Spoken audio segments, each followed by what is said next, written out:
Hello, everyone. Not too long ago, from a local service center where some good friends work, they brought me this marvel of ancient technology.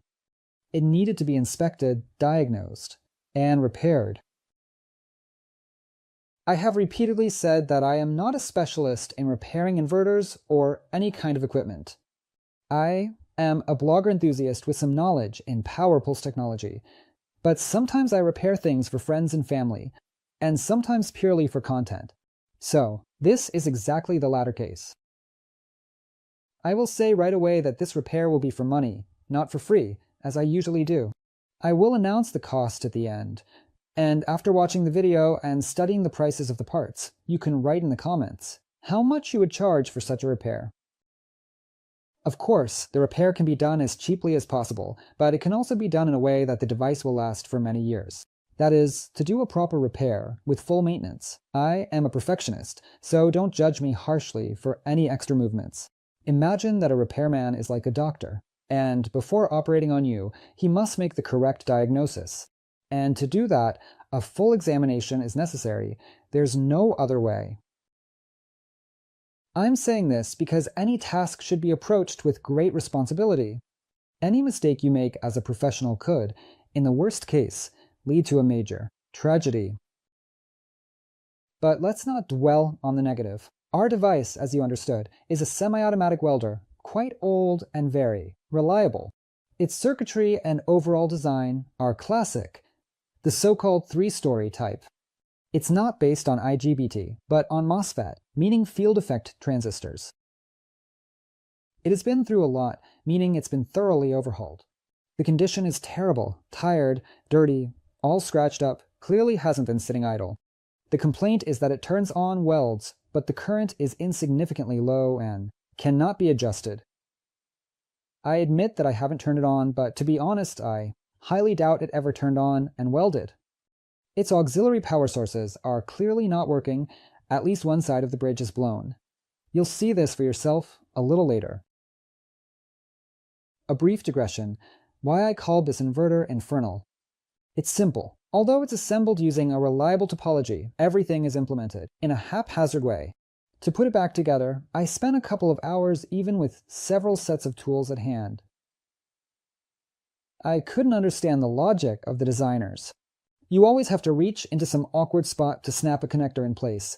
The power terminals and bolts, in general, are placed very inconveniently, and the color coding of the wires is mixed up. In one place red is positive. In another, it's negative. The control board was manually modified at the factory, with makeshift adjustments made by soldering some components on top of those already on the board. The soldering is terrible. At first, I thought it was the fault of previous repairmen, but this is from the factory. After a brief diagnosis, I realized there were problems not only with the transistors, but also with the auxiliary power supply. And a bunch of minor issues like burnt small components, a faulty soft start system, and many signs of poor repairs. Then, after agreeing on the cost, the first thing I did was completely disassemble it. First, each of the boards was thoroughly washed with regular tap water. By the way, there are 5 boards. After washing, all the boards were dried on a thermal table for 5 hours at a temperature of 60 degrees Celsius. Yes, I could have just blown them dry and not bothered, but this way is better. I'm in no rush. Then I started the diagnosis and subsequent repair. I started with the simplest board. On it we have, you could say, just a large output choke wound with a copper bus and a few small components. A capacitor with a powerful 5-watt resistor at 47 ohms. The capacitor is blown. You can even see the crack. The resistor turned out to be completely functional. We replaced the capacitor with a similar one, and that seems to be it for this board. Next is the power board with transformers and output, rectifier diodes. There are 3 transformers here, and theoretically they're all similar. First, we check all the diode assemblies. There are classic D9202 assemblies with a common cathode here. There are 12 of them. All rectifiers are functional. Afterwards, I checked the RC circuits, just in case, specifically the 22 ohm resistors. They're all fine too. I know that in similar units, transformers don't often fail, but sometimes they do. The core can crack, or there can be an interturn short circuit. Therefore, I proceeded to check the inductance of all the transformer windings exclusively, and I can say they are within tolerance. Yes, there is a difference between them, but in the case of this particular transformer, all windings are equivalent. For the primary windings, it's more or less the same. The inductance ranges from 1900 to 2000 microhenries. Next, I examined the board for cold solder joints and ring cracks. I did find one spot, soldered it, and now this board is also fine. It can be set aside. The third board is our input section board with an input rectifier, a soft start system, and electrolytic capacitors for power supply. There are also some small components. It is evident that the thermistors, which limit the initial charging current of the input capacitors, were replaced on this board. Moreover, they installed whatever they had on hand. The board clearly indicates which thermistors should be used here, but in reality, the repairman put in different ones and soldered them terribly.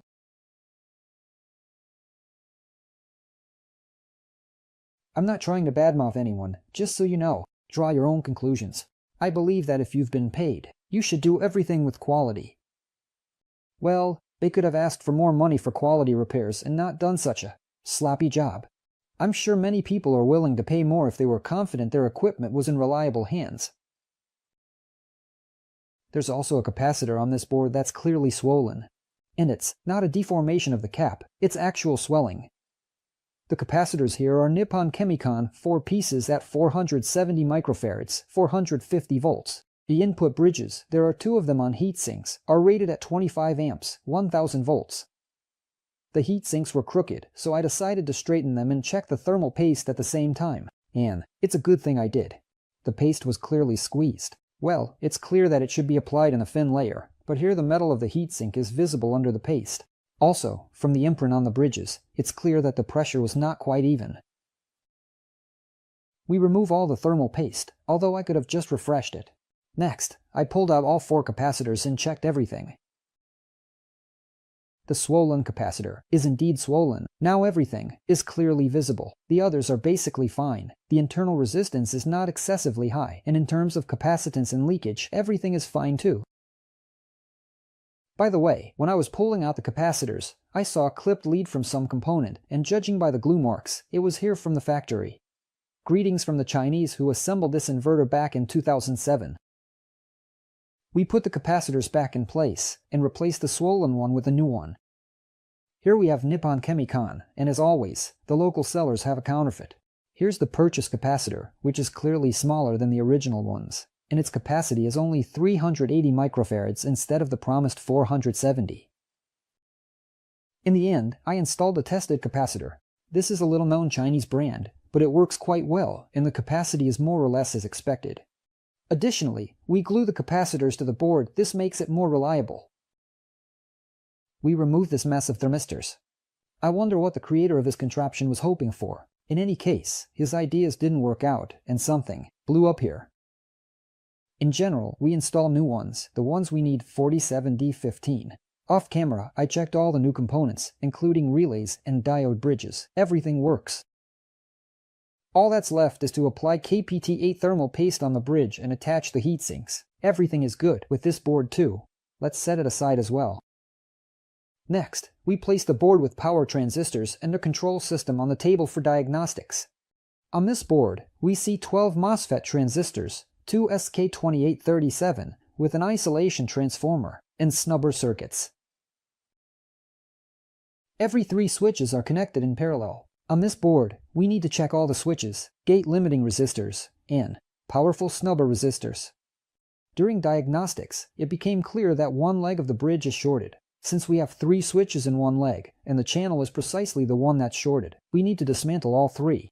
I found the culprit, without any problems. Of course, it's preferable to replace all the switches, but there are 12 of them here, and it's quite costly, considering the prices from local vendors. I will be replacing all the switches in one leg, which means 3 of them. But that's at the end. For now, let's move on to other components on this board. There is a separate small board with an isolation transformer and gate circuits consisting of several resistors, diodes, and Zener diodes. Carefully doled this board. Diagnostics showed that there are no serious anomalies on it. As for the white and 1N4148 diodes, I replaced them just in case, as there was a slight variance. It is also worth checking the integrity of all the secondary windings of this transformer, as well as the primary winding. Once you are sure everything is fine, the board can be soldered back in place. On this board, there is also a current transformer, whose secondary winding should be checked. Additionally, after this transformer, there is a rectifier installed on low-power diodes. We also check it. Now we prepare the mounting spots for installing new transistors and set this board aside for now, as we don't have the transistors at this stage. We move on to the next board, the most troublesome one, the control board. This board has been heavily modified, the auxiliary power source has been soldered and resoldered, traces are torn, several components are missing, and some resistors and diodes on the control board have either been resoldered or selected. It's unclear overall. The soldering is in very poor condition. Upon close inspection, I found a lot of ring cracks. All of this needs to be restored to understand which components are missing in the standby circuit and why some resistors are in such a state, whether it's from the factory or someone's makeshift work. Honestly, I hate these kinds of repairs, and it's not about skill. Like, a good technician should be able to fix everything and not complain. The question is about the amount of time spent. First, you need to find at least a similar schematic, compare all the nodes, restore the necessary components, and in the end, it might turn out that these solutions were factory-made, and your inverter won't work as it should or won't work at all. And then you get caught up in it all, not noticing how you spent a couple of evenings just tinkering with the control board. Therefore, in such repairs, quoting an exact repair cost in advance is somewhat incorrect.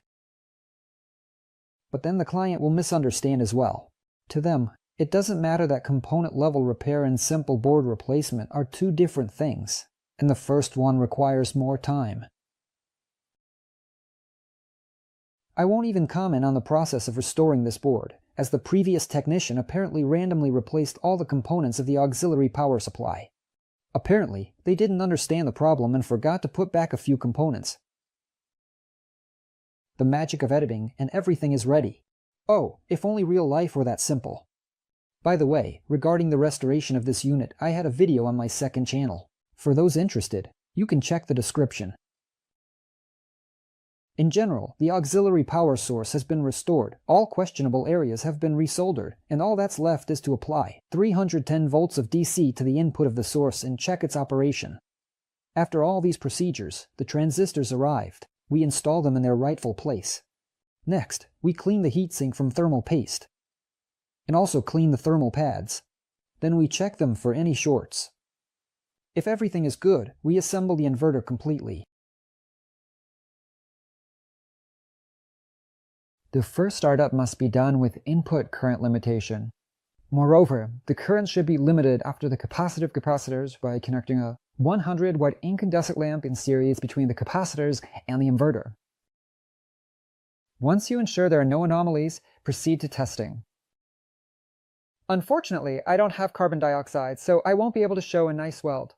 Who cares about carbon dioxide? The welder isn't real either. We spray anti-stick aerosol into the torch and try it out.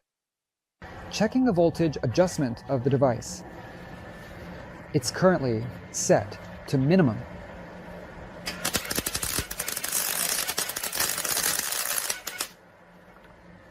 Let's set it to maximum.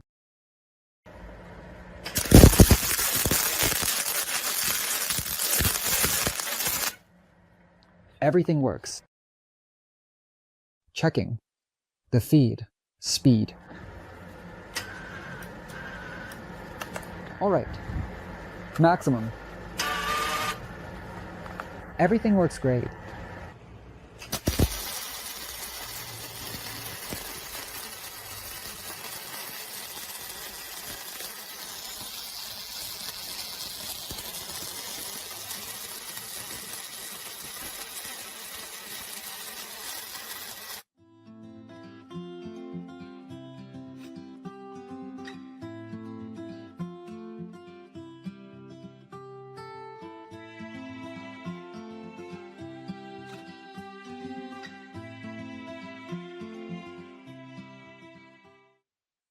My task is completed. The inverter has been restored, fully serviced, and in the end, some areas on the boards were coated with lacquer in 2 or 3 layers. If I could also replace the sleeve and paint it, it would be practically a new device. By the way, another thing. I accidentally broke the plastic pressure washer, which is also the spool holder. At first, I wanted to glue it, but then I thought it would eventually break again. In the end, I just printed a new holder on a 3D printer, which is not as flimsy and thin-walled as the old one. This repair cost the owner $120 as of mid-October 2022. This includes the repair itself, the cost of parts, and full maintenance. I assure you, that's not much. If you, as a client, disagree with this, always remember, a cheap repair means no one will bother with your device. In 5 minutes, they'll replace a transistor without a second thought, without even disassembling the device, bring it to a working or semi-working state, and hand it back to you without any guarantees. That's roughly how it looks. And quality repair with full maintenance is the key to long and reliable operation of the device. No self-respecting technician will fuss over a device for cheap. It takes several hours just to disassemble and reassemble. And finally, let me remind you that I am not a repairman or a professional. I usually fix things for family and friends, and even then quite rarely. And I took on this device purely for content. Please do not contact me regarding repairs of any equipment, as I do not do that. This video is coming to an end. All necessary links to my new channel and Instagram, can be found in the description. Wishing everyone peace and kindness. As always, this was Kasyan of K. Until next time, goodbye.